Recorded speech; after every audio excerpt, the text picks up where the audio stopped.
Bienvenue au 29e jour de finir la Bible 3 fois en une année. Je fais ce challenge pour t'inciter et m'inciter à finir la Bible parce que la Bible, c'est un livre de géopolitique et tu vas voir pourquoi. L'épisode d'aujourd'hui est croustillant. Donc, le contexte, c'est que les enfants d'Israël ont péché et Dieu les a déportés dans une nation étrangère pour les punir. On y retrouve Esther et Mardoché. Ce sont des benjaminites. Esther va devenir la femme du roi. C'est comme si Esther devenait Melania Trump et le roi de l'époque, c'était Xerxès. Xerxès est à la tête de l'empire des Perses et des Mèdes. Les Perses dominaient un tiers du monde connu, de l'Éthiopie actuelle jusqu'en Inde. Passons par le Moyen-Orient, les Arabes, etc. Ils ont inventé la poste avant l'heure. Ils ont inventé la route avant que les Romains ne viennent et qu'ils inventent leur route pavée. Les Perses le faisaient déjà. Bref, plein de technologies. Et donc, Dieu fait de la géopolitique ici. Il les envoie dans cette nation précise. Esther ne savait pas qu'elle allait devenir la femme. Enfin, la chose s'est passée d'une telle manière que on ne sait pas si c'est Dieu qui l'a fait ou pas, mais on sait que Dieu est au contrôle de chaque événement. Et d'ailleurs, le livre d'Esther est le livre de la Bible où il n'est fait mention de Dieu nulle part. Tu pourras chercher. Ça me permet de faire un parallèle avec ta vie. Des fois, les gens vivent la providence de Dieu, ils vivent leur vie, mais ne savent pas que Dieu est derrière chaque chose.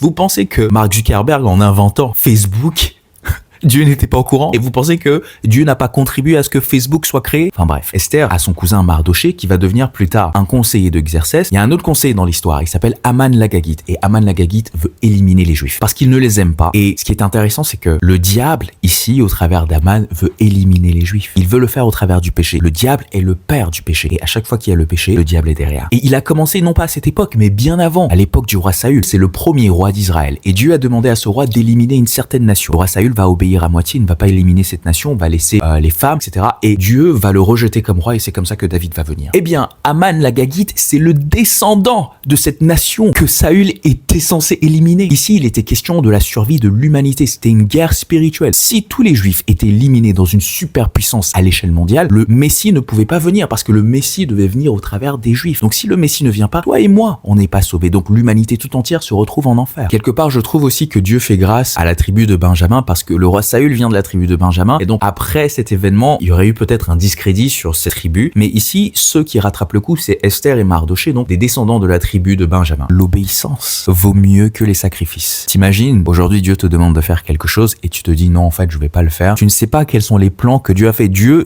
il voit pas comme toi, il voit sur des siècles et des siècles, il est déjà là-bas, donc il sait que l'action que tu vas prendre maintenant aura des conséquences éternelles. Donc si Saül avait obéi, on n'en serait pas là. D'ailleurs si Adam et Ève avaient obéi, on n'en serait pas là, toi et moi maintenant sur Instagram ou je sais pas où tu me retrouves en train de discuter de ça. Bref, ça c'est juste l'entrée en matière de la géopolitique de Dieu. On arrive bientôt dans le livre de Daniel et dans le livre de Daniel, alors là tu vas voir qu'il y a des prophéties qui ne sont même pas encore accomplies jusqu'à maintenant, mais on va décortiquer tout ça ensemble. Ça c'était le jour 29 de finir la Bible 3 fois. Tu peux lire ta Bible au moins une fois cette année. Pour ça il faut lire 4 chapitres par jour jusqu'au 31 décembre. Sois béni. Peace.